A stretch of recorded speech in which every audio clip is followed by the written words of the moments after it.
আসসালামু আলাইকুম প্রিয় দর্শক, এনটিভির নিয়মিত আয়োজন মার্কেট ওয়াচে আপনাদের সবাইকে আমন্ত্রণ জানাচ্ছি। আমি মুস্তাক সাদেক। আমাদের সঙ্গে আজকে আলোচনায় থাকবেন ডক্টর জামাল উদ্দিন। ওনার আপনাদের অনেকেরই পরিচিত মুখের, এবং উনি বাংলাদেশ ব্যাংকের পরিচালক, এবং খুজিস্তান নূরে নাহরিন, উনি আমাদের ঢাকা স্টক এক্সচেঞ্জের সাবেক পরিচালক এবং একজন স্টক ব্রোকার। আমরা আলোচনায় যাওয়ার আগে একটা জিনিস আমরা এখানে আলোচনাটা প্রারম্ভিক যেটা করতে চাই সেটা হচ্ছে আমরা 4400 ইন্ডেক্স ক্রস করেছি, এবং এটা একটা কেন যেন একটা বার ছিল, ওখানে আইসে মার্কেট পড়ে যেত, নিচে যেত, ইত্যাদি ইত্যাদি, একটা জুজুর ভয়ের মতো ছিল। সেটা আমরা ক্রস করেছি, এবং পুঁজিবাজার একটা পজিটিভ মুভ করছে। এবং আপনারা লক্ষ্য করে দেখবেন মানে ভালো ভালো শেয়ারের দাম ভালোভাবে যাচ্ছে, এবং খুবই সুন্দর একটা পজিশনে মার্কেট যাচ্ছে বলে আমি অন্তত ব্যক্তিগতভাবে মনে করি। তার সঙ্গে কিছু গার্বেজ শেয়ার, কিছু গুজব ছড়ায়া কিছু লোক বাজারে এটা নিয়ে খেলাধুলা করছে। সেই জন্য আমি রেগুলেটরকে অনুরোধ করবো এটাকে দেখার জন্য। আর এই জিনিস থেকে আমি সাধারণ বিনিয়োগকারীদের কাছে আমি অনুরোধ করব যে দয়া করে এইসব শেয়ার বিনিয়োগ করা, টাকাটা আপনার বিনিয়োগ করার আগে আপনি একটু হিসাব করে বিনিয়োগ করুন। কোথায় বিনিয়োগ করছেন, কেন করছেন, কোন শেয়ারে এগেনস্টে বিনিয়োগ করছেন, এবং কত টাকা শেয়ার আর্ন করে। এমন শেয়ারে বিনিয়োগ করতেছেন যার কোনো অস্তিত্ব নেই। যাই হোক, এটা আলোচনায় আসবে, তো দয়া করে একটু সাবধানে বিনিয়োগ করবেন। কারণ হচ্ছে যে গুজবে কান দিবেন না, দোহাই আপনার। গুজবে কান দিয়ে গতবারও লোকসান দিয়েছেন, এবার যেন আর এই গুজবে কান না দিয়ে চলেন। আমরা আলোচনার সময় যেটা শুরু করতে চাই আমাদের জামাল উদ্দিন সাহেবের সঙ্গে, যিনি আমাদের বাংলাদেশ ব্যাংকের পরিচালক। যে বাংলাদেশ ব্যাংক নিয়ে আমরা এতদিন এই এক্সপোজার এইটা সেটা নিয়ে বাংলাদেশ ব্যাংকে দোষারোপ করেছি, বাংলাদেশ ব্যাংকে এখন আমাদের মানুষকে বাংলাদেশ ব্যাংকে পেয়েছে। আমাদের উনি একজন বাংলাদেশ ব্যাংকের পরিচালক। ওনার কাছে আমাদের প্রশ্ন হবে যে এক্সপোজার ঠিক আছে, আপনারা যেটা করেছেন আমরা মেনে নিয়েছি, আমরা খুশি হয়েছি যে আপনারা এক্সপোজারের বাইরে যে কয়েকটা ব্যাংক ছিল তাদেরকে আপনারা সুযোগ দিয়েছেন, তাদের সাবসিডিয়ারি পেড আপ বাড়াইয়া দিয়ে সুযোগ দিয়েছেন মার্কেটে অ্যাডজাস্ট করার জন্য, এবং তাদের কোনো সেল করতে হবে না। কিন্তু একটা জিনিস আমাদের এখন দাবি, যেটা অনেক দিন ধরে আছে, প্রথম থেকে যে দাবিটা আছে, যে এক্সপোজারের যে সংজ্ঞাটা, সেই সংজ্ঞার মধ্যে স্পষ্টভাবে আছে যে tradable share, that is trade করে, যে মানে আমার স্টক এক্সচেঞ্জে যেসব শেয়ার ট্রেডিং হয় সেই শেয়ারগুলো শুধু এক্সপোজারে আসবে। এখন এক্সপোজারের মধ্যে বন্ড আসতেছে, আপনাদের ব্যাংকগুলো যেগুলো গ্রিনফিল্ডে শেয়ার রেখা মানে যে ল্যান্ডিং করতেছে সেটাকে এক্সপোজারে নিয়ে আসে, তাহলে ব্যাংকগুলোর তো শ্বাস পালনের অবস্থা থাকবে না, ব্যাংকগুলোর তো মানে মার্কেটে ইনভেস্ট করার মতো সুযোগ থাকবে না। এই ব্যাপারে আপনি কি বলেন? এটা দেখেন, বাংলাদেশের যে মার্কেট, বাংলাদেশ একসময় সোশ্যালিস্ট ইকোনমি ছিল। It is now in transition to market. এ আসার পথে অনেকগুলো আমাদের জ্ঞান বুদ্ধি, অনেক সময় কীভাবে কোন স্টেপে কোনটা করব, এটা কিন্তু Bangladesh is still in learning process. সেই স্টক এক্সচেঞ্জ 1992-তে এটা creation, securities and exchange commission. সেই সিকিউরিটিজ এক্সচেঞ্জ কমিশনে ওভার দি ইয়ার্স আপনার যে চেঞ্জেসগুলো হয়েছে, এটা through by doing and learning. এখন আপনার যেটা করা হয়েছে, যেটা লজিক্যাল অর্ডারে, যেটা ইন্টারন্যাশনাল বেস্ট প্র্যাকটিস, সেটাই করা উচিত বলে আমি মনে করি। ইন্টারন্যাশনাল বেস্ট প্র্যাকটিস যেটা, সেটা তো এইভাবে বলে নাই কোথাও যে তুমি শেয়ার শব্দ মানে কি সবাইকে, যেরকম এটা I agree with you, because আপনার এখানে listed share, private placement and other share যেগুলো আপনার কাছে আসে, সেই ইনভেস্টমেন্টটাকে যদি আপনি টোটাল এক্সপোজার ধরেন, তাহলে কিন্তু আপনার স্টক মার্কেটের তো শুড বি ট্রিটেড সেপারেটলি। তারপর বন্ড মার্কেট, যদি বন্ডগুলো যদি স্টকে লিস্টেড থাকে, তখন সেই ক্ষেত্রে ওইটাও আসবে, যদি বন্ড লিস্টেড থাকে। তো না বন্ড তো লিস্টেড, কিন্তু ট্রেডেবল না, ট্রেড হচ্ছে না। ট্রেড তো হওয়া লাগবে, আমাদের স্টকে তো ট্রেড হচ্ছে না কেন? Listed but not traded. কেন হচ্ছে না কেন? এই জিনিসকে জিজ্ঞেস করবে আপনি পরিচালক, আপনি বলেন কেন হচ্ছে না। আমি আপনাকে জিজ্ঞাসা করি, আমি তো স্টক মার্কেটের কেউ না, আমি তো ঢাকা স্টক এক্সচেঞ্জের কেউ না। আপনি আমাদের ঢাকা স্টক এক্সচেঞ্জের বোর্ডে ছিলেন, এখনও বাংলাদেশ ব্যাংকের বোর্ডে আছেন। আজ অবধি বাংলাদেশ ব্যাংকের বন্ডগুলো বা ঢাকা স্টক এক্সচেঞ্জে ট্রেড হয় না, যদিও তারা লিস্টেড। দে আর লিস্টেড, কিন্তু ট্রেডিংটা হচ্ছে না। যেমন আপনি দেখেন মানি মার্কেট কাপ মার্কেটে ট্রেড হচ্ছে, হয়রাস লিস্টেড হচ্ছে না, স্টক মার্কেটে করা যাচ্ছে না। হ্যাঁ, যেরকম এরকম অনেকগুলো আছে, অনেকগুলো নিয়েই আমরা ইয়ে করব। আপনাকে একটুখানে জামাল ভাই, আমি ওনার কাছ থেকে আসি, একটু স্টক মার্কেট নিয়ে কথা। মার্কেট যে মুভ করতেছে, যেভাবে মুভ করতেছে, আমি এতক্ষণ আমার প্রারম্ভিক অবস্থায় বললাম মার্কেটটা আমার কাছে মনে হচ্ছে পজিটিভ মুভ করছে। আপনারা কীভাবে দেখছেন আপনার মার্কেটের অবস্থানটা? গতকালকে যে মার্কেটের মানে সিনারিওটা আপনার কাছে কেমন মনে হচ্ছে? না, মার্কেট কিন্তু আমরা লাস্ট 2 to 3 days আমরা ভালো দেখছি, পজিটিভ মুভমেন্ট দেখছি এবং আশাবাদী। আপনি একটু আগে বলছিলেন যে 4,400 পয়েন্ট, কিন্তু মুস্তাক ভাই আমার যেটা মনে আছে, আমরা আসলে অনেক দিন পতনের বৃত্তে ঘুরতে ঘুরতে আমরা ভুলে গেছি। আমরা কিন্তু 4,500কে মনস্তাত্ত্বিক সীমা বলতাম, যে 4,500 নিচে গেলে ইন্ডেক্সটা তখন প্যানিক হয়ে যেত বিনিয়োগকারীরা। এখন 4,400 উপরে আছে, একটু আশার সঞ্চার হচ্ছে বিনিয়োগকারীদের মাঝে যে না, মার্কেট হয়তো ভালোর দিকে যাচ্ছে। আরেকটা গুড নিউজ হচ্ছে আজকের মার্কেটে যে গভর্নমেন্ট একটা শেয়ার, যেটা ব্লু চিপ শেয়ার হিসেবে আমরা বলতাম, তিতাস, আমাদের খুবই, আমরা যারা আছি মার্কেটে, আপনি আমি কিংবা আরও সবাই, তাদের কিন্তু পছন্দের একটা শেয়ার ছিল তিতাস। সেই তিতাসটা বিইআরসির একটা ডিসিশনের কারণে কিন্তু এটা অনেক দরপতন হয়েছিল। এটা আজকে যখন লিড করতে দেখছি, কিংবা অন্য অন্য গভর্নমেন্ট শেয়ারগুলো কিন্তু একটু পজিটিভ মুভ করছে, এতে করে হচ্ছে কি যে বিনিয়োগকারীদের মধ্যে একটা আস্থা ফিরে আসছে। আমাদের এখানে বিনিয়োগকারীদের হয়তো টাকা পয়সা আছে, কিন্তু আস্থার অভাব। আপনি জানেন যে শেয়ার মার্কেট মানেই সেন্সিটিভ মার্কেট, এখানে আস্থাটা বড় জরুরি, বিনিয়োগকারীদের মধ্যে আস্থা ফিরে আসা। তো আমার মনে হচ্ছে যে আস্থাটা ফিরে আসা শুরু করেছে। এখন যদি সামনে বাজেট আছে, বাজেটে যদি কিছু পজিটিভ ইনসেন্টিভ আসে মার্কেটের জন্য, তাহলে আমার মনে হয় যে পজিটিভ ধারা সূচিত হচ্ছে নতুন করে শেয়ার মার্কেটে, যেটা আমি খুবই ইতিবাচক হিসেবে দেখছি, ইতিবাচকভাবে দেখছি। আপনি তো মানে স্বনামধন্য একজন ফাইন্যান্সের লোক এবং ফাইন্যান্সের বইও লেখেন, আমার সামনে এখন আপনার লেখা বইও আছে। আপনি বাজেটটাকে, আমরা তো খুব আশাবাদী বাজেট নিয়ে। বাজেট যদিও মানে মাননীয় অর্থমন্ত্রী বলছেন গতানুগতিক বাজেট না হলেও কিছুটা ইনসেন্টিভ থাকবে। কী ধরনের ইনসেন্টিভ বাজারে আসলে পরে বাজার, এবং আপনি একটা জিনিস খেয়াল করেন, প্রাইভেট ইনভেস্টমেন্ট কিন্তু প্রায় নাই বললেই চলে। গত এক বছরের আমরা মানে প্রাইভেট ইনভেস্টমেন্টের খুব বেশি একটা অ্যাক্টিভিটি দেখি নাই। আগামীতে যদি ভ্যাটের যে অবস্থানটা, যেটা এফবিসিআই অলরেডি চিল্লাচিল্লি শুরু হয়েছে, সব সেক্টর থেকে মানে ভ্যাট নিয়ে যে এটা আরম্ভ হয়েছে। আপনি তো একজন ভ্যাটের প্রবক্তা এবং ভ্যাট নিয়ে লেখেনও, আপনি কি বলতেছেন? আপনি স্টার্ট করি ভ্যাট নিয়েই। ভিএটিটা হলো ইনডিরেক্ট ট্যাক্স, এবং এই ভিএটি কালেকশনটা, ইনডিরেক্ট ট্যাক্স যেগুলা, এগুলো কালেকশন কস্ট কম। যেমন ইনকাম ট্যাক্স যদি 100 টাকা কালেকশন করতে, যে গভর্নমেন্টের যে অ্যাডমিনিস্ট্রেটিভ খরচ হয়, ভিএটির ক্ষেত্রে অনেক কম সেক্ষেত্রে। এবং ইউরোপের বিভিন্ন দেশে ট্যাক্স সিস্টেমের যে চেঞ্জটা, সেটা মনে হয় মোস্ট প্রবাবলি 1957-এ ইউরোপে ফার্স্ট ভ্যাট ইন্ট্রোডিউস হয় ফ্রান্সে। তারপরে ফ্রান্সের যে সমস্ত কলোনিগুলো আছে, ওগুলোতে আপনার ভ্যাটটা চালু হয়। এখন দেখেন, আমাদের বাংলাদেশের সাথে কম্পেয়ার যদি করি, 1991-এ যখন আমাদের ভিএটি চালু, আমাদের বাজেটের সাইজ ছিল 82-র দিকে অলমোস্ট 5,000 কোটি টাকা। এখন আপনার একটা সেক্টরেই গত বছর বিদ্যুৎ সেক্টরে 16,000 কোটি টাকা অ্যালোকেশন ছিল। দিস মিনস আমাদের যে size of budget has increase. এবং এটা গভর্নমেন্টের কাজ কি? গভর্নমেন্টের কাজ হলো যে ট্যাক্সটা কালেক্ট, ভ্যাট এবং ট্যাক্স এগুলো কালেক্ট করে on behalf of the peoples of Bangladesh আপনি কালেক্ট করলেন, কালেক্ট করে আবার তাদের জন্য ব্যয় করতেছেন, রিডিস্ট্রিবিউশন অফ ওয়েলথ। সেখানে আপনি ধরেন ইনফ্রাস্ট্রাকচার। আমাদের এখন দেশ হিসাবে আমাদের যে এখনকার যে স্টেজ, সেই স্টেজে এখন আমরা কিন্তু মিডল ইনকাম কান্ট্রির দিকে যাচ্ছি।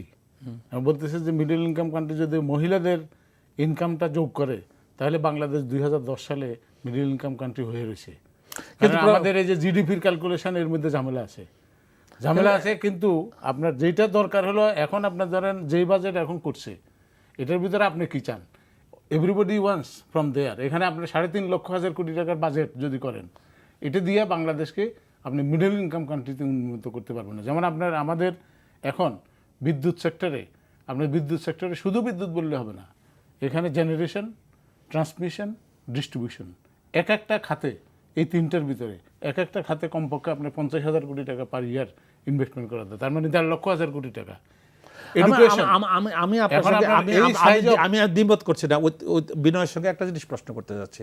এই যে ভ্যাট এবং ইনকাম ট্যাক্স দিয়ে সাধারণ ব্যবসায়ীদের অবস্থানটা ত্রাহি অবস্থানে নিয়ে যাচ্ছেন। ওনাদের দাবিটা হচ্ছে আমাদেরকে শ্বাস ফেলানোর মতো অবস্থান দেন, আমাদেরকে ভ্যাটটা এই বছর এইভাবে ইমপ্লিমেন্ট না করে এটাকে একটা বছর ডেফার করেন। এটা আপনার এটার উত্তরে বলবো আমি যে আপনি যতই দেরি করবেন ওনাদের আর্গুমেন্ট আরো বাড়বে। ওনারা ব্যাংক থেকে লোন দিতে চান না, তারপরে আপনার ম্যানুফ্যাকচারিং ইন্ডাস্ট্রির জন্য লোন নিয়ে স্টক মার্কেটে ইনভেস্ট করেন। এইটা খুব- তারপরে আপনার এই কথাটা আপনারা মোস্ট কেসেসে এবং আপনি উনি ট্যাক্স দিতে চান না, উনি কিন্তু বড় বিজনেসম্যান, কিন্তু ওনার ট্যাক্সের রিটার্নটা দেখেন ওয়েলথ স্টেটমেন্টে ওনার কি আছে, কিন্তু আপনার এখানে you will have to be responsible, socially responsible একটা সিটিজেন আপনাকে হওয়ার জন্য। আপনি তো খালি একা নিজে যদি টাকা নিয়ে বসে থাকেন। জামাল ভাই, আমি তাহলে এখানে whole আপনার society- আপনার সঙ্গে একটু ডিফার করি। আপনার এই প্রাইভেট সেক্টরকে যদি এভাবে বলেন, এই বাংলাদেশে যা কিছু আজকে ডেভেলপমেন্ট দেখতেছেন এটা কিন্তু প্রাইভেট সেক্টর থেকে হয়েছে। আপনার I agree with that. সরকারি সেক্টরে No, of এমন course কিছু করে agree নাই। with- এটা গভর্নমেন্টের স্পন্সর্ড। গভর্নমেন্ট আপনাকে Government should শুনেন, facilitate. আপনার এক্সপোর্ট মার্কেটে হ্যাঁ। গভর্নমেন্ট 9% ইন্টারেস্ট রেট, রাষ্ট্রায়ত্ত ব্যাংকে 9% ইন্টারেস্ট রেট দেয়, হ্যাঁ। যে কারণে অনেক প্রাইভেট সেক্টরের ব্যাংক আছে যে এক্সপোর্টে ফাইন্যান্স করে না, রাষ্ট্রায়ত্ত ব্যাংকগুলোই করে, স্টেট স্পন্সর্ড, এবং এদেরকে ট্যাক্স হলিডে দিচ্ছে, তারপর আরও ডিফারেন্ট ইয়ে দিচ্ছে, কিন্তু ইন রিটার্ন ওনারা দে শুড বি রেসপন্সিভ যখন হবে তখন কিন্তু অটোমেটিক্যালি আপনার ধরেন সাউথ কোরিয়ার যে ডেভেলপমেন্ট, এটা কিন্তু তাহলে রাষ্ট্র আপনার নিয়ন্ত্রিত। ট্যাক্স কালেকশনের মধ্যেও স্বচ্ছতা থাকা উচিত। Of course. স্বচ্ছতা না থাকলে Yes. আমি ট্যাক্স দিলাম, সেই ট্যাক্সটা কোথায় গেল সেটাও থাকা উচিত, সেটা আপনার সেটারও জবাবদিহি থাকা উচিত। Once you make the automation, এবং এই সিভিল অ্যাডমিনিস্ট্রেশন যেটা আছে বর্তমান ব্যুরোক্রেসি, হ্যাঁ। এই ব্যুরোক্রেসি দিয়ে আপনি নতুন ভ্যাটের আইন চালু করতে পারবেন না। এই আসল আপনি কথা। চালু আপনি করতে আসেন পারবেন তাহলে না। পারবেন না, তাহলে আসেন। Because এবং আপনারা- ট্যাক্সের যে কালেকশনটা, সেই কালেকশন বাংলাদেশে ধরেন আপনার এখন আছে কত 12 লক্ষ ট্যাক্স রিটার্ন সাবমিট করে, আপনার এখানে বাংলাদেশে হওয়া উচিত এখন 1 কোটি। হয় নাই কেন? Exactly. হয় নাই এক কেন? কোটি, কেন কোটি। আরবান এরিয়া, আমার রুরাল এরিয়াতে এখন পর্যন্ত ট্যাক্স দেয় না কেউ? না। কেন ট্যাক্সের দেয় না? আওতায় শুধু লোকজন আরবান নিয়ে এরিয়ার নতুন করে লোকদের নিয়ে উপর আসে। এটা ট্যাক্স তো করতেছে। ট্যাক্স ডিপার্টমেন্টের ফেলিউর, ইটস নট, মানে আপনার আমি এখানে এই যে বলতে আপনি পারি, যে আমার আবার করতে কইলেন যে এই ব্যবসায়ীরা টাকা নেয়, টাকা ফেলিউর আছে না, ব্যবসায়ীদের failure-টা কোথায়? এভরিবডি না, তাহলে উইথ এক্সেপশন, হ্যাঁ, যারা উইথ এক্সেপশন আপনার যারা আপনার সোশ্যালি রেসপন্সিভ, এবং আপনার তো সোসাইটির প্রতিও রেসপন্সিবিলিটি আছে 100% Of course. সিএসআর আমরা করতেছি সেই না। ক্ষেত্রে আপনার ব্যাংক, তাহলে বাংলাদেশে ব্যাংকের ডিফল্ট রেট এত হাই কেন? আমি একটু কথা বলি আপনাদের সাথে, একটু ইন্টারাপ্ট না করে পারছি না।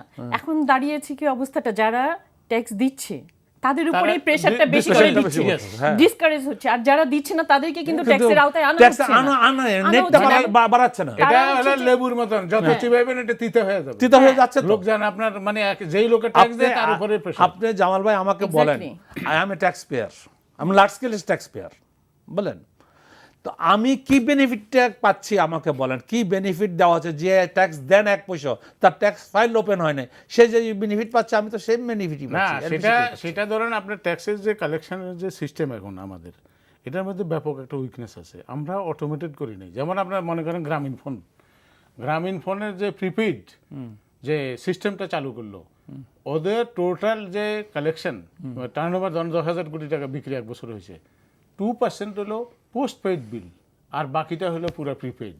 তার মানে কি তারা বিভিন্ন জায়গায় কালেকশনটা সো সিম্পল করছে, ওই দোকানের মধ্যে যে দোকানদার সিম বিক্রি করে বিল কালেকশন করে ওটা যখন জমা দিচ্ছে ওদের অ্যাকাউন্টে, then they are getting certain commission, this is a business service. কিন্তু ট্যাক্স ডিপার্টমেন্টেরও এটা করা উচিত। এবং ইন্ডিয়াতে তাই করেছে স্যার। Yes, তাই। ইন্ডিয়াতে কোনো ট্যাক্সের লোক কোনো ট্যাক্স অফিসে যাইতে মানে হয় না। হ্যাঁ ট্যাক্স পেয়ের কাছে যায় না, যাইতে হয় না। Online তোমার করে কিছু ফেলতে জানতে হবে। হলে অনলাইনে জানবা, সেও অনলাইনে তাহলে তোমাকে পাড়ায় দিবে। পাড়ায় বুথ করুক, হ্যাঁ। আগে ঢাকা সিটি করুক। না পাড়ায় পাড়ায় বোধ করতে হয় না, আমাকে যদি কোয়ারি করতে হয়, ইফ ট্যাক্স মানে ডিপার্টমেন্ট আমাকে কোয়ারি করবে, মনে করেন আমার ইমেল নাম্বার আছে, আমার নাম আছে, আমাকে অনলাইনে জিজ্ঞেস করবে যে মুস্তাক সাহেব এই আপনার দিতে হবে, মানে এই এই automation আমি জানতে চাই। আপনার হ্যাঁ, এই অটোমেশন আমিও এটা জন্যই হচ্ছে না, হ্যাঁ এটা হবে না ভ্যাটের এইটা VAT হবে না কেন? হচ্ছে- এটা তাহলে তো সরষেতে ভূত আছে। Yes. তাহলে আপনার ব্যবসায়ীদেরকে দোষ দিয়েন না। না বোথ সাইডে ব্যবসায়ীরা With exception. শুনেন, ব্যবসায়ীদেরকে আপনারা মানে exception. মনে করেন যে সব বলির পাঠা খালি ব্যবসায়ীরাই না, হয়। না, না। যারা এটা- দিচ্ছে দিচ্ছে, তারাই, তারাই এখন হচ্ছে হচ্ছে। কি যারা মানে যারা আপনি- আওতাধীন, আওতার বাইরে আছে তারা কিন্তু ঢুকতে চাচ্ছে না। আপনাকে আমি আরেকটা প্রশ্ন করি। আপনি তো বাংলাদেশ ব্যাংকের বোর্ডে আছেন। আমরা অনেক দিন ধরে চিৎকার করতেছি এই এক্সপোজার নিয়ে, অনেক কিছু নিয়ে। আপনি কি একবার তুলছেন এই যে আমাদের স্টক মার্কেটের এই অবস্থা, দুরবস্থা, যে বাংলাদেশ ব্যাংক কি করতে পারে, কি সারা দুনিয়াতে আগায় আসে সেন্ট্রাল ব্যাংক, আমাদের দেশের কোনো একবার চিন্তা করে না, আমাদের স্টক সেন্ট্রাল মার্কেট? ব্যাংক অবশ্যই চিন্তা করে, কিন্তু আপনি ধরেন বোর্ডে যখন আসে এগুলো তো এজেন্ডা আকারে আসে। আপনি এমনি ধরেন privately you can discuss, privately যে আলাপ করি না তা না, কিন্তু এজেন্ডা আকারে আসলে স্ট্রাকচারালি আপনি এজেন্ডা আসে না, কেন আসবে না? না, এটা আমরা তো ঢুকলাম বেশি দিন হয় নাই। এটাকে আমি আশা করবো অন্তত পক্ষে আপনি Of যেহেতু course, আমাদের of লোক, course. আপনি যেহেতু আমাদের লোক, আমাদের আমরা বাংলাদেশের লোক, আমাদের লোক মানে উনি আমাদের মানে বোর্ডে আমাদের ছিলেন। পুঁজিবাজারের লোক, বোর্ডে ছিল, আমাদের বোর্ডে সেই জন্য ছিলেন, আমি এই জন্য আপনি বেশি। আমাদের সমস্ত কিছু জানেন, আমাদের দুর্দশার কোনখানে কারণটাকে। আমরা একটা স্টক ব্রোকার হাউস একটা 1 কোটি টাকা পর্যন্ত লোন পায় না, যেখানে 3 কোটি টাকার একটা সার্টিফিকেট ইয়েও ছিল, অ্যালাউড ছিল, যে কোনো ব্যাংকের থেকে তুমি 3 কোটি টাকা নিতে পারবা without any collateral. That was মানে বাংলাদেশ ব্যাংকের পার্সোনাল গ্যারান্টিতে। এখন 1 পয়সা দিচ্ছে না। আমার লাইসেন্সটার দাম যদি 50 কোটি টাকা হতে পারে, সেই জায়গাতে আর আমার একটা উদাহরণ দেখাতে পারবেন না কোনো একটা স্টক ব্রোকার তার সিআইবি রিপোর্ট খারাপ, কারণ হচ্ছে আমার সিআইবি যদি খারাপ হয় তাহলে আমার লাইসেন্স রিনিউ হবে না। তো সেই জায়গাতে ব্যাংক আমাকে টাকা দেয় না only because of Bangladesh bank. এটা কি কোনোদিন আপনারা প্রশ্ন করেছেন? অথচ আপনার বাংলাদেশ ব্যাংকের বদলতে ব্যাংকগুলো টাকার উপর বসে আছে, 1 লক্ষ হাজার কোটি টাকা নিয়ে বসে আছে, ব্যাংক ইনভেস্ট করতে পারতেছে না, তাদের লায়াবিলিটি। এটা তো বাংলাদেশ ব্যাংকের এককভাবে আপনার বলা ঠিক হবে না, কিন্তু হোল যে বিজনেস এনভায়রনমেন্ট, ইনভেস্টমেন্ট ক্লাইমেট এবং পলিটিক্যাল সিচুয়েশন, এবং আপনার যদি এখানে এখন যেমন আপনারা আলাপ করতেছিলেন যে স্টক মার্কেটে একটু দেখেন, মেবি বিজনেস কনফিডেন্সটা ফেরত আসতেছে। যদি এটা কন্টিনিউয়াসলি থাকে তাহলে বলতে হবে যে আপনার বিজনেস কনফিডেন্সটাও একটা অ্যানাদার ইন্ডেক্স, একটার সাথে একটা রিলেটেড, বিজনেসের সাথে আর ইন্ডেক্স। পলিটিক্যাল আনরেস্ট এখন কম comparatively compare to earlier years. Then 2015-এ যে অবস্থা ছিল, 14-তে যা ছিল তার থেকে তো কিছুটা আপনার একটা স্টেবল ইয়ের দিকে যাচ্ছে।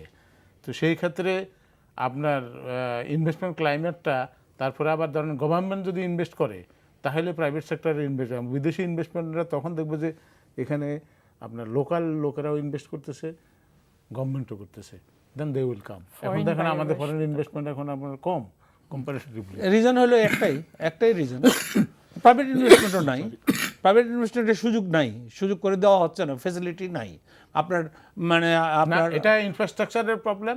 আপনি ধরেন গ্যাসের লাইন, ইলেকট্রিসিটির লাইন, আপনি ধরেন ইন্ডাস্ট্রি করলেন, আপনার 6 মাস 1 বছর পর্যন্ত আপনার তিতাস গ্যাসের লাইন পাইতে আপনার পাচ্ছেন না, অথচ ব্যাংকের সুদ কাউন্ট করতেছেন আপনি। সেই ক্ষেত্রে আপনি যদি 300 কোটি টাকার একটা প্রজেক্ট হয়, এগুলো নিয়ে কি বাংলাদেশ ব্যাংকের চিন্তা করা উচিত না? না, সবাই এটা নিয়ে চিন্তা করা উচিত, অবশ্যই ইনফ্রাস্ট্রাকচার তো ডেভেলপ হচ্ছে না সেই জন্য মনে একটা জিনিস কি, যেমন আমি পেপারে পত্রিকায় পড়লাম 5,000 কোটি টাকার বন্ড মার্কেটে বন্ড আসতেছে এখানে, আবার সিঙ্গাপুরে যাচ্ছে মানে 10,000 প্লাস ক্রোডসের বন্ড ইনফ্রাস্ট্রাকচার ডেভেলপমেন্টের জন্য, এটা ইলেকট্রিসিটি, এটা হলো পিডিপির ইয়ের জন্য। কথাটা হচ্ছে যে আপনারা স্টক মার্কেট নিয়ে কারো কোনো মাথা ব্যথা নাই। আপনি কথা বারবার বলতেছেন bureaucrats in business, once this is there, আপনাকে একটা ব্রেকে যাব, ব্রেকের পরে আইসা আপনাকে নিয়ে বলবো যে ব্যুরোক্রেসি আর বিজনেস সমান্তরালে চলতে পারে না, এটা নিয়ে আপনার লগে কথা বলো। মনে 1 মিনিট সময় আছে, আপনার বলেন যে আপনি এই বাজেটে পুঁজিবাজারকে কিভাবে দেখতে চান? পুঁজিবাজারটা আমরা কিন্তু দেখছি যে আপনি যদি 2010-এর পর থেকে ধরেন, ওখানে কিন্তু পতনের বৃত্ত থেকে কিন্তু মানে বের হয়ে আসতে পারছে না, কারণ এই পুঁজিবাজার কিন্তু 2010-এ ছিল যে ইন্ডেক্স ছিল 9,000, যদিও এটা সংশোধন করেছে, একটা ইন্ডেক্স ধরেছে, তারপরে তখনকার পার্সপেক্টিভে এখন কিন্তু সূচক আছে প্রায় 1,500 অ্যারাউন্ড, এরকম একটা আছে। অবস্থা খুবই খারাপ। আমাদের নর্মাল ট্রেড হওয়ার কথা 15,000 থেকে 3,000 কোটি টাকা, সেখানে ট্রেড হচ্ছে 300 থেকে 500 কোটি টাকা। 400 কোটি আজকে 400 কোটি টাকা হয়েছে, আমরা কিন্তু হ্যাপি হচ্ছি, আশার আলো দেখা শুরু 400 করেছি। কোটি টাকায় খুশি। না, খুশি আমরা না। জাস্ট আশার আলো দেখা মানে শুরু করেছি যে at least মানে মুভ হচ্ছে, মানে মুভ করা হচ্ছে। হুইলটা এতদিন মুভ তো করছে। মুভমেন্টই ছিল না। তো এখন যে অবস্থা ব্রোকার হাউসদের, যেমন একটা আছে যে একটা উৎসে কর কর্তন যেটা দিয়েছিল, এটা হলো 0.05% একটা আছে, কিন্তু আমাদের অবস্থা কিন্তু ত্রাহিত। আমাদের প্রত্যেকটা ব্রোকারেজ হাউস, আপনারও ব্রোকারেজ হাউস আছে, আমারও আছে, অন্যদেরও আছে, তারা কিন্তু নেগেটিভ ব্যালেন্সে চলছে এবং লসে চলছে। এটা কিন্তু এখন থাকতে পারে না। এটা আগে ছিল 0.015, আমরা ওইটাই চাচ্ছি আপাতত, কারণ না হলে আমাদের এখানে আপনি জানেন যে প্রচুর শিক্ষিত ছেলে আছে যারা আমাদের অফিসে এমপ্লয়ি। এখন কিন্তু আগের মতন ব্রোকারেজ হাউস নাই। এখন আপনার কম্পিউটার ইঞ্জিনিয়ার আছে, অ্যাকাউন্টেন্টস পাস করা প্রত্যেকটা ছেলে, MBA BBA Dhaka university engineer, এদেরকে কিন্তু এদের একটা চাকরির ব্যাপার আছে, ওদের রাখার ব্যাপার আছে। আমরা ছাঁটাইয়ে যাবো যে প্রচুর বেকার সমস্যা দেখা দিবে তখন। অলরেডি আমরা অনেক ছাঁটাইয়ে গেছি। আমার মনে হয় যে এই বাজেটে এই জিনিসগুলো ব্রোকার হাউসের পক্ষে দেখা উচিত। আরেকটা হচ্ছে যে আমরা ডিমিউচুয়ালাইজড স্টক এক্সচেঞ্জে যেটা স্পেসিফিক বলেন, স্পেসিফিক আমি বলতে একটা বিরতিতে যাচ্ছি, একটা বিরতির পরে এসে আমি আপনাকে পয়েন্টটা দেব যে আমরা ব্রোকার হাউসগুলোর অবস্থান, অ্যাকচুয়াল অবস্থানটা কি আপনি শুনলে তখন বুঝতে পারবেন যে আমাদের কতগুলো ছেলে মেয়েকে আমাদের ছাঁটাই করতে হচ্ছে। হ্যাঁ, কি অবস্থা, কি দুরবস্থায় আমরা আমাদের দিনপাত করতেছে। যে আমরা 0.05% হিসাবে এআইটি দিয়ে যাচ্ছি, অ্যাডভান্স ইনকাম ট্যাক্স কেটে নিচ্ছে আমাদের প্রতিদিন। আমাদের ট্যাক্স কিন্তু 1 পয়সা বাকি নেই, প্রতিদিন ক্লিয়ার অ্যাডভান্স নিয়ে যায়। আচ্ছা, আমরা রিটার্ন সাবমিট করতে গিয়ে দেখতেছি বা করতে দেখতেছি যে সারা বছর আমার যা টার্ন ওভার হওয়ার কথা ছিল আমরা লোকসানে চলতেছে, আমার হাউস লোকসান, অথচ আমরা ট্যাক্স দিয়ে দিচ্ছি। কথাটা বুঝতে পারছেন? ট্যাক্স দিচ্ছি কিন্তু আমাকে যেহেতু অ্যাডভান্স নিয়ে নিচ্ছে, এই ট্যাক্সটা আমাকে ফেরত দিচ্ছে না, এবং ফেরত দেওয়ার কোনো নিয়ম নাই, দিয়ে দিচ্ছে আমাদেরকে। আমরা চাচ্ছি যে 0.05%-এর জায়গায় 0.0125% করলে পরে আমাদের একটু জানটা বাঁচে। ডিডাকশন এট সোর্স, যেটা অ্যাট সোর্স কথাটা বুঝে না, এইটা চাচ্ছি। আর 2 নম্বর চাচ্ছি যে আপনাদের বাংলাদেশ ব্যাংকের মানে যে আমরা এখন আমাদের হাউসগুলোর যদি আমরা একটু লোন নেওয়ার ফেসিলিটিস না দেন, house is a different identity, আর আপনাদের exposure is a different identity.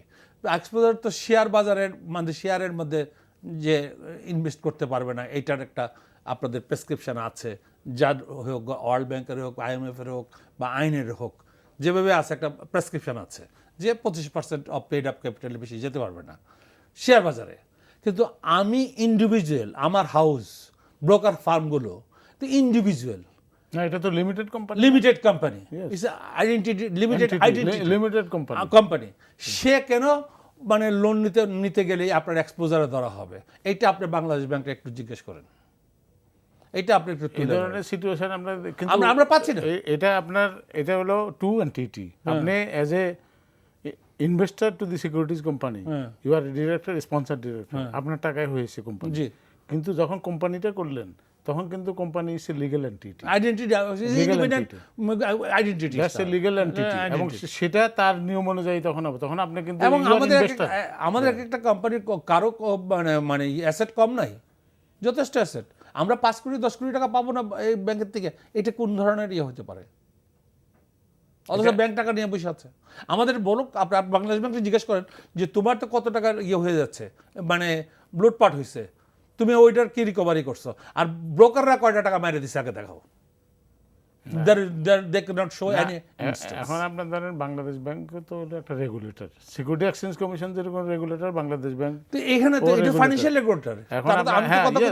এখন টেলিকম রেগুলেটর আছে, তারপরে এনার্জি রেগুলেটরি কমিশন আছে, এরা সবাই কিন্তু রেগুলেটর। সে তার ইন্ডাস্ট্রি, এরা ফাইন্যান্সিয়াল ইন্ডাস্ট্রি। এনার্জি কমিশনের কথা যখন কইলেন, এনার্জি কমিশন কি করছে, তিতাস গ্যাস নিয়ে যে কাহিনীটা করছে, অনেকে দেউলিয়া হয়ে গেছে, আবার এখন এটার পুনর্মূল্যায়ন করা হইতেছে, আজকে আবার এটা মানে হল্টেড না হয়ে গেছে। এটা তো দ্যাটস ওয়াই যেখানে আপনি এই ধরনের রেগুলেটরি কমিশনে যাদেরকে দিবেন শুধু আইনের এক্সপার্ট দিয়ে you can't get every result. হুমকিতে ডিসিশন নিচ্ছে। Combination of the business knowledge, economic knowledge, then legal knowledge, এগুলো সব মিলাই কিন্তু আপনার ওই ইয়েকে লিড করা উচিত।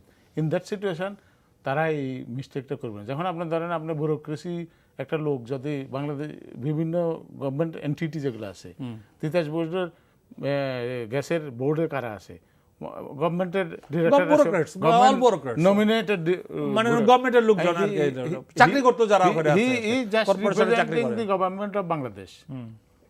না, কর্পোরেশনে চাকরি করেন, অটোনোমাস বডির লোকজন। বাট উনি কিন্তু he does not run the business, but this is A commercially যে কোম্পানিটা লিস্টেড হয় সেই কোম্পানিটা কিন্তু কোম্পানি আইনে চলবে এবং yes. এবং সিকিউরিটি এক্সচেঞ্জের রেগুলেশনসের মধ্যে চলে আসবে। Plus in addition to that efficiently manage করতে হবে সেটা। সেই ম্যানেজমেন্টের যে ক্যাপাবিলিটি সেটা তো গভর্নমেন্টের সিস্টেমের সাথে এটা মিলে না, এটার সাথে মিলে না। শেয়ার বাজার সম্বন্ধে নলেজ থাকতে হবে, তার কোম্পানিটা সম্বন্ধে 100% নলেজ থাকতে হবে। ওনারা লিস্টেড হচ্ছেন, হ্যাঁ ওনারা দেখেন কি করছে, ওনারা লিস্টেড হচ্ছেন, সবকিছু হচ্ছেন, বাট ওনাদের আগে কর্পোরেশন যেভাবে চলতো ওইভাবে চলতেছে। এই যে আপনি মনে করেন একটা ইন্স্যুরেন্স মানে একটা ইন্স্যুরেন্স কোম্পানিকে লাইসেন্স ক্যান্সেল করে দিল, হরে ইন্স্যুরেন্স কোম্পানিটা listed in the stock market, হ্যাঁ, শেয়ার হোল্ডারদের কি অবস্থা? তাহলে শেয়ার হোল্ডাররা কোথায় যাবে? লাখ লাখ বিনিয়োগকারী কোথায় গিয়ে দাঁড়ালো? সিকিউরিটি এক্সচেঞ্জকে জিজ্ঞাসা করলো না কিন্তু। এই যে দেখেন তিতাস গ্যাস নিয়ে আমরা প্রেস কনফারেন্স করতে বাধ্য হয়েছি। তিতাস গ্যাস নিয়ে আপনার এনার্জি কমিশন একটা ডিসিশন নিয়ে নিল, সিকিউরিটি এক্সচেঞ্জকে জিজ্ঞাসা করলো না। ফলশ্রুতিতে 80 টাকার শেয়ারটা চট করে 40 টাকায় চলে আসলো। আপনার এক্ষেত্রে 1 মিনিট বলতেছি, 40 টাকা চলে আসলো। আবার এখন চিন্তা করতেছে এই কমিশন অ্যাডজাস্ট করার জন্য, বাড়ানোর জন্য, আবার এখন বাই দিস টাইম তিতাসের শেয়ার হোল্ডাররা মানে শেষ হয়ে গেছে। আমি একটু বলি, জামাল ভাই মুস্তাক ভাইয়ের সাথে একটু বলি, তিতাসের ডিসিশন নেওয়ার সাথে সাথে কিন্তু শুধুমাত্র কেবলমাত্র তিতাস না, মার্চেন্ট ব্যাংকের প্রেসিডেন্ট সাহেব অন দ্য লাইন। জি সাইদুর ভাই বলেন। হ্যাঁ, আমি একটা প্রশ্ন করতে চাচ্ছিলাম। ওনারা তো ব্যবসা বাণিজ্য নিয়ে কথা বলছেন টেলিভিশনে, তো আসলে মানব সভ্যতার প্রথম বিকাশ হচ্ছে কৃষির থেকে। কৃষির সাথে ব্যবসা বাণিজ্যের সম্পর্ক কতটুকু, এটা একটু পরিষ্কার করে আমি জানতে চাচ্ছিলাম ওনাদের কাছে। কার কাছে জানতে চাচ্ছেন? এই যে আলোচনা করছে না এনটিভিতে আলোচনা করতেছেন তো ডক্টর জামাল উদ্দিন আর খুলিস্তান নূরে নাহেরিন, আলোচকদের কাছেই আমি জানতে চাচ্ছিলাম কৃষিতে কি। আমি বলছি ব্যবসা বাণিজ্য নিয়ে ওনারা কথা বলছেন, কিন্তু আচ্ছা ঠিক আছে, থ্যাংক ইউ ভেরি মাচ আপনার আলোচনা। কি বলছে মানব সভ্যতা বুঝি নাই। মানব সভ্যতা তো কৃষি দিয়ে আরম্ভ হয়েছে, এখন এই কৃষিকে আমরা হয়তো কনসিডার করি না, এটাই উনি বলতেছেন আর কি। উনি এটা মিন করতে চাচ্ছেন যে কৃষিতে কৃষি ইন্ডাস্ট্রি অনেকগুলোই তো লিস্টেড আছে না, অ্যাগ্রো বেসড আছে। কৃষিতে তো ভালো করছে বাংলাদেশ এখন বর্তমানে। না ওনার প্রশ্নটা হচ্ছে যে একটা 1 মণ চাউল উৎপাদন করতে 400 টাকা 500 টাকার মতো খরচ পড়ে, 500 টাকার উপরে খরচ পড়ে, 500 টাকার উপরে সেলস প্রাইস 400 টাকা। কৃষকরা মানে নীল চাষের মতো অবস্থা হয়ে গেছে, করতে চায় না, অন্য কোনো প্রোডাক্টে চলে যেতে চায়, কৃষকরা অন্য কোনো প্রোডাক্ট করতে চায়। এইটা দেন জি বলেন প্রিয় দর্শক।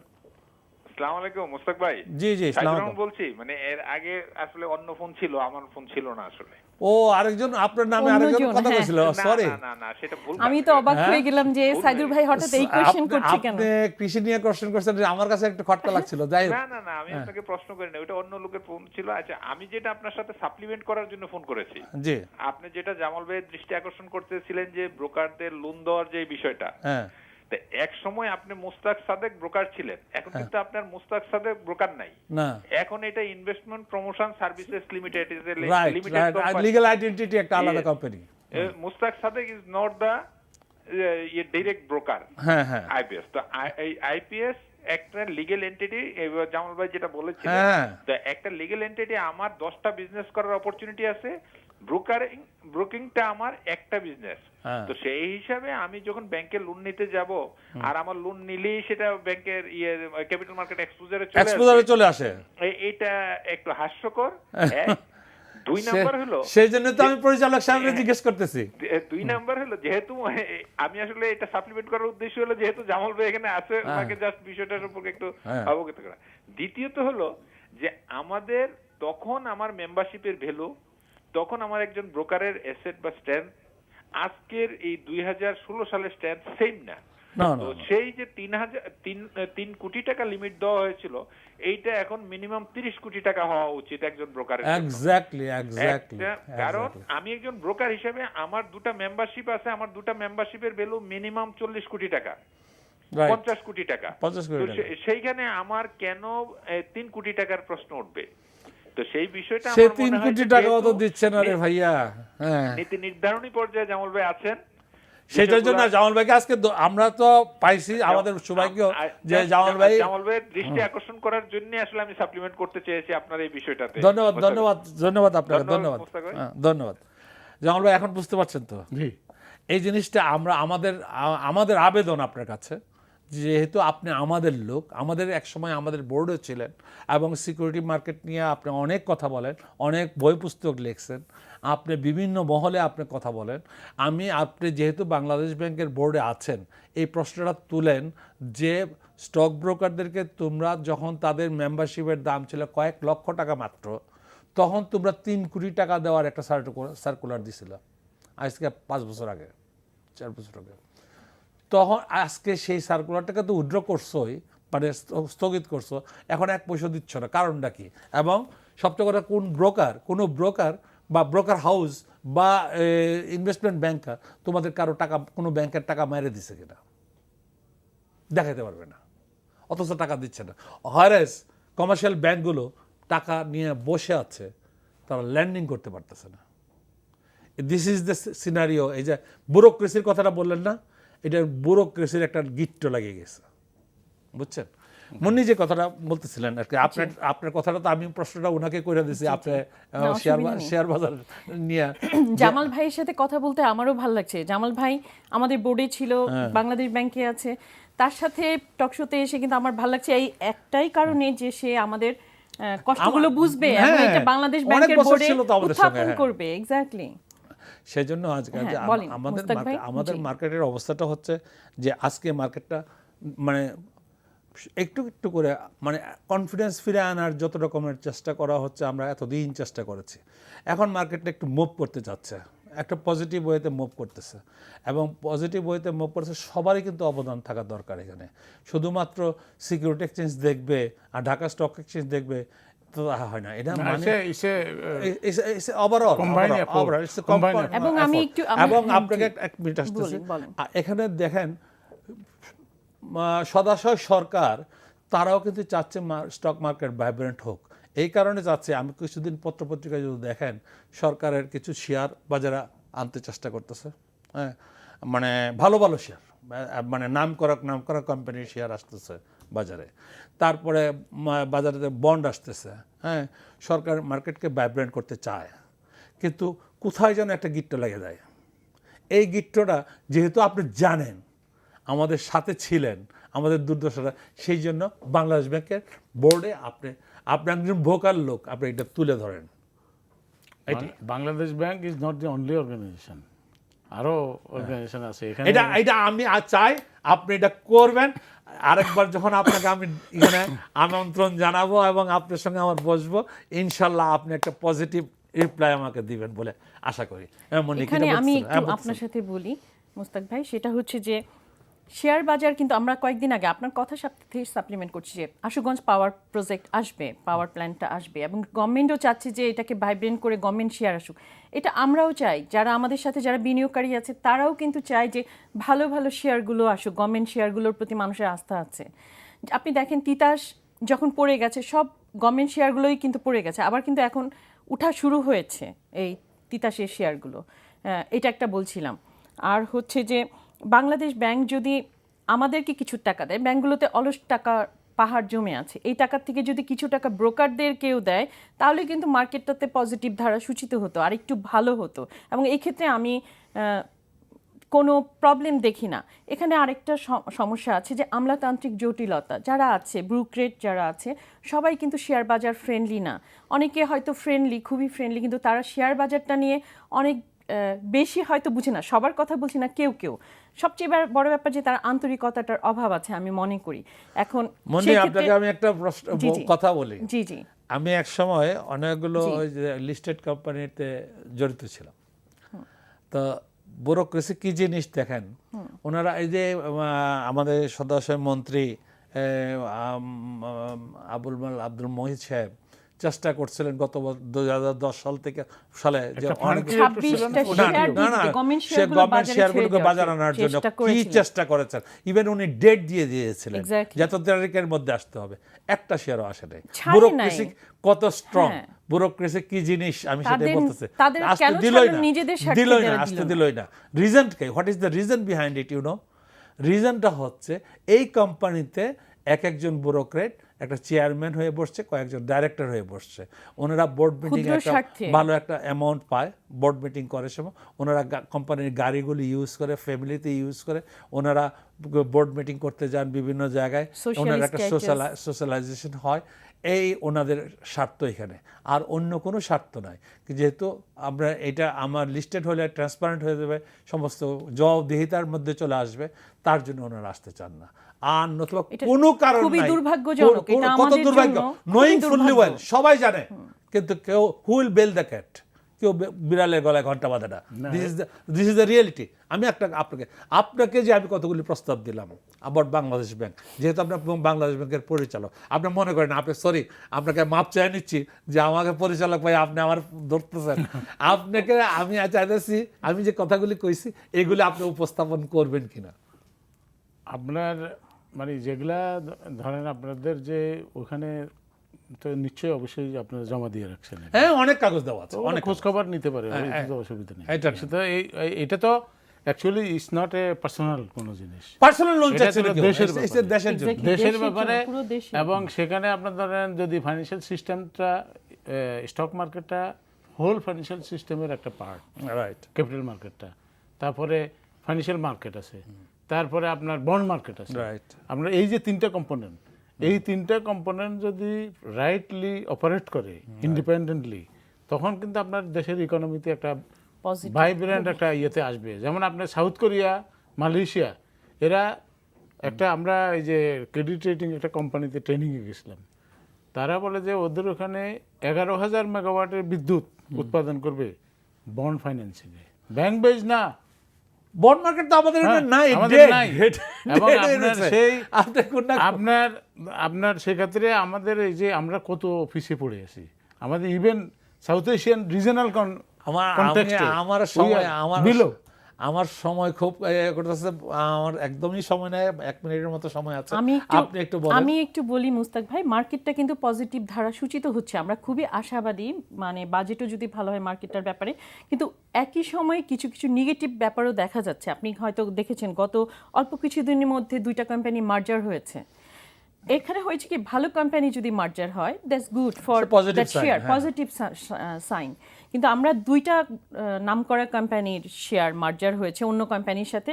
2টার ক্ষেত্রেই দেখা গেছে কি যে বিএসইসি, ওরা প্রথমে 2টা কোম্পানি, নাম বলবো কি, এটা তো নাম বলার দরকার নাই, ঠিক আছে, এটা সবাই জানে, মানে দুইটা লুজিং কোম্পানির সাথে আপনি দুইটা লুজিং কোম্পানির সাথে মার্জার করেছে। এতে করে হয়েছে কি, মানে না না, একটা মিনিট বলি মুস্তাক ভাই, বিএসইসি কিন্তু তাদেরকে পারমিশন দেয় না আইপিওতে আসতে, আইপিওতে দেয় না। এখানে রেগুলেটরি বডি কিন্তু দেখেছে তারা আইপিওর উপযুক্ত না।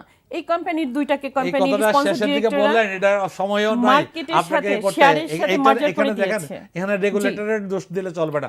এটা হাইকোর্ট থেকে পারমিশন নেই, হাইকোর্ট থেকে পারমিশন নিয়ে তারা এইজিএম করে, এইজিএম নাম কোয়াস একটা এইজিএম করে দেখানো হয়। আমি সরি, আমি সময় একদমই দিতে পারছি না, is not the final authority, একদমই সময় দিতে পারছি না। ওখানে আপনার ফাইন্যান্সিয়াল ব্যাকগ্রাউন্ডের লোক আছে, এই মার্জার গুলো কিন্তু বন্ধ করতে হবে, এই উইক শেয়ারের সাথে মার্জার বন্ধ করতে হবে মুস্তাক ভাই। একদম সময় দিতে পারছি না প্রিয় দর্শক, শেষের দিকে আলোচনাটা আমি একদম সময় দিতে পারতেছি না, যদিও আপনারা শুনতে চাচ্ছিলেন, বাট আমাকে নেক্সট টাইম ইনশাল্লাহ আমরা আপনাকে কথা দিচ্ছি, এই আলোচনা আসবো।